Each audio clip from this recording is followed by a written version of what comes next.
Hi guys, welcome to Car Mechanical, and today I'm going to show you how to replace the air filter on your Audi A4 B6. So the first thing we're going to want to do is to open the hood or the bonnet and to remove the engine cover if you have one. And then what we're going to do is we're going to start removing the bits and pieces to get to the air filter. Now there's an easy way and a hard way to do this. I'm going to sort of show you both. So remove that first piece of ducting, and then there should be a bung here where I'm showing you, so that will need pulling off or removing or unscrewing. I don't currently have one, so I don't know what it should look like. Now you may want to undo these two screws. This part is optional. I'm doing it so I have full access to everything. So we're going to remove that duct as well and pop that to one side. And then to gain access to the air filter the easy way, you undo these top two screws. Now to call it the easy way, the access is tight, but once these top two screws are undone, the filter housing will lift back, and if you can squeeze the filter out through there, you can pull it out and put the new one in. It is a bit tight though, so what we're going to do is we're going to remove the mass airflow sensor, and we're going to remove the filter housing, and now we've got full access to the filter. So with that, you can take your old filter out. It also gives you a great chance to clean out the filter housing and just make sure everything's nice and clean for your new air filter.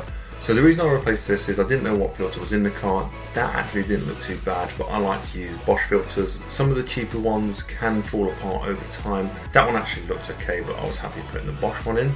So the new air filter will just fit in, and you will pop that into place, and then everything's going to go back in.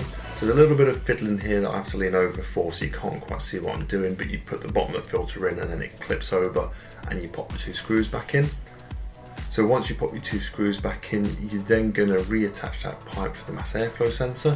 One thing I will just point out for the mass airflow sensor in any of these pipes is you may have spring clips on them, so you just need to undo those slightly differently. You'll see some of my other videos on spring clips for how to deal with that. Okay, so mass airflow pipe's going back on, and that Jubilee clip's going to get tightened up. And then we just need to put the ducting on, and that's it. We're pretty much done with this job. It's a nice, quick, simple, easy job, and I like to change my air filters fairly often. So when I say often, I mean a lot less than up to 20,000 miles for the Audi long life service schedule. The same applies to oil. So anyway, back to what's going on screen.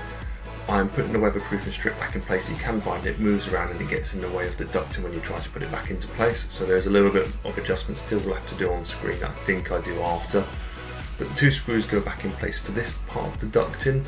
Now what you'd probably do next is put the bung in place that I don't currently have, and then you'll connect your final piece of ducting, then your engine cover, and then you're all done and dusted. So as I've said, this is a nice, quick, easy job. It's something you can tackle quickly in an evening after work, so you can split your general service up off the car. Okay guys, I hope this has been helpful for you. If you did like this video, please hit the like button. If you'd like to see more videos like this, please hit the subscribe button. And more than anything, thank you for watching.